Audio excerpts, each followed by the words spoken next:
Let's really not have this conversation here. No, it's absolutely the worst place to have this conversation. I have 2 meetings before. It's absolutely spot on. 4:30 will be fine. No, 4 o'clock, guys, if that's okay, just so you're in plenty of time.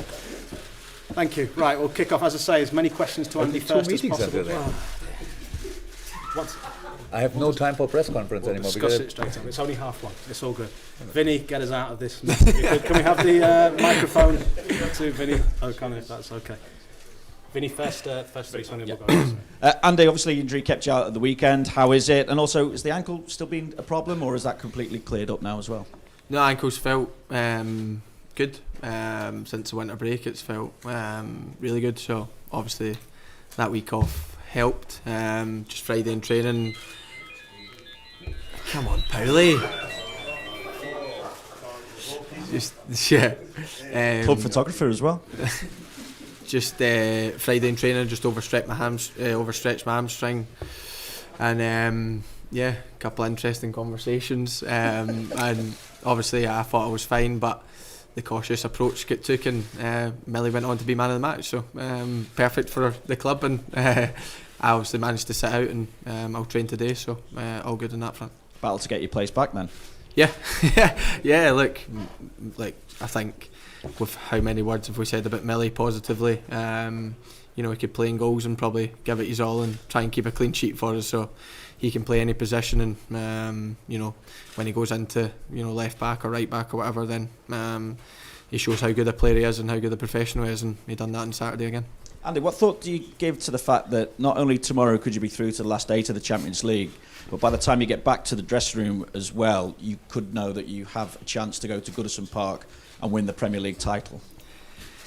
Our full focus is on our game, to be honest. We can't affect anything that's going on over in Manchester tomorrow night. It's obviously their game in hand, and they play against Arsenal, but for us, our full focus is on here. If we win here, then that's all that matters. Of course, if we get one step closer by doing that and they do drop points, then so be it. But one eye won't be on that game. It's a different competition. It's the Champions League, and we know it's do or die. We need to get through to the last 8. We need to give everything to do that, and we can't be focusing on Premier League business. It's full focus on Champions League, and hopefully we can take care of business tomorrow night.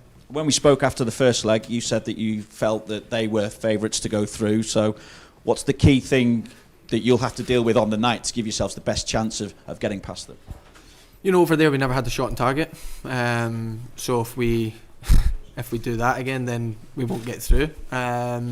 We dominated possession, which I believe we'll do again tomorrow night at Anfield. But it's about what we do with that possession. It's about creating the chances and trying to be clinical in front of goal, and that's what we need to do tomorrow night. We need to create more chances than we did over there, and when they fall to us, then we need to try and take them, because we're obviously 1-0 down and we need to try and overturn that. But on the flip side, we need to be wary of them going forward, and we need to try and keep a clean sheet to give us the best possible chance, and we need a complete Liverpool performance. And if we can do that, then we believe we cause any team's problems and we can beat any team, and hopefully tomorrow that's the case. Simon? Andy, we know how magical that nights can be here at Anfield. What difference do the fans actually make for nights like this?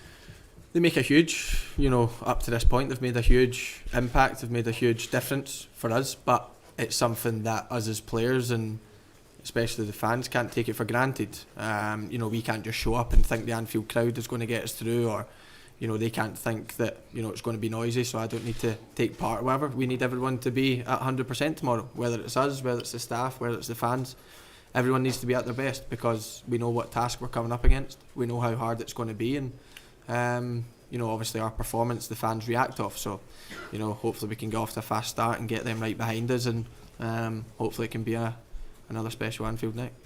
And whereas I appreciate that the focus is on the Champions League right now, how did you feel when you found out that Manchester City had lost in that derby game? Did you watch it? Yeah, I watched it, yeah. I watched it. A good game of football. Even last season when it was, close for us, I didn't not, watch any games. So, it was a good game, and obviously the result favoured us. That's the way it is. It took us a step, it was quite nice sitting back and knowing we've done our job at the weekend, and knowing we're a step closer to winning the league without kicking a ball. And that's obviously a nice feeling. And for us, for Man United to do it was, you know, a good performance for them and a good result for them, more importantly. And you know, for us, it's took us that one step closer to what we've all dreamed of. So, but now we need to take care of our business. You know, we'll focus on this Champions League game, and then we know we're 2 wins away from achieving probably 30 years of heart for Liverpool fans. So we'll focus on that another day. Thursday we turn to that, but this time it's just about focusing on trying to get to the last 8 in a competition that's been so good to us that you know, hopefully we can continue that. Sorry, any more on this side? So we've got a couple of questions over there. If anyone on this side has a question to Andy, if not, we'll take the microphone over. Sorry, we'll take the microphone over. I think Carl, then Dom, in that order, if that's okay. And if you can get my eye, if you've got any more for Andy before we let him go. Carl. Hi, Andy. I think everyone's probably expecting Atletico to come here and frustrate you and use every gamesmanship trick in the book. I just wonder how you as players feel about that and how you deal with it on the pitch on the night. We had you know, obviously we have experience of, you know, coming up against them now. We've had that one game, and to be honest, I thought over there we dealt with it pretty well. Yeah, of course it's frustrating at times, but you know, it's not going to change. So that's up to, you know, we're out of control of that. It's up to, you know, whether the referee or officials or whatever to deal with it if, you know, it's getting too much. But for us, we need to focus on our game. We need to, you know, we can't be getting annoyed at stuff that we can't control. We need to stay clear. We need to stay calm in our heads. And if we do that, that gives us the best possible chance to perform at highest levels. So I think over there's helped us to experience that and hopefully know how to deal with it. And you know, hopefully we can show that tomorrow night. And like I said, stay calm and be able to create the chances that we need to create. Okay, Dom King, but after that, if there's any more for Andy, if people can catch my eye, and if not, we'll then move on to a question for Jürgen and let Andy go. Dom, with potential last Andy, the 2 times you've played in this competition, you've finished the season in the final. Just wondered, you know, the challenge that you've faced tonight, tomorrow night. Have you given any thought to the prospect that this might be your last game in the Champions League this season? And what is the worry of that? Yeah, look, we think of all outcomes. You know, we done that when we were playing against the teams over the last 2 years that we've played, even when we've gone into games in the league. It's a knockout competition, and if you're not at your best on the night, then you go out. You know, whether you go into a game with a lead or whether you go in behind, then, you know, it's no change. So for us, we know that tomorrow night we could be out the Champions League if, you know, we're not at our best or if things don't go well. But we think about the positives. We think about trying to give 100% performance. And that, like I said, if we play the Liverpool way in the way we know, then, you know, at least we can walk off knowing, you know, we've gave it our all. Whether that's good enough, we'll wait and see. But we believe if we put in the performances, then, you know, we can beat any team. And it's up to us to show that. But we need to be at our best to break this team down. And if we do that, then I believe we can create chances and hopefully score some goals. Okay. Any final ones from Andy before we allow him to go and prepare for the training session, which starts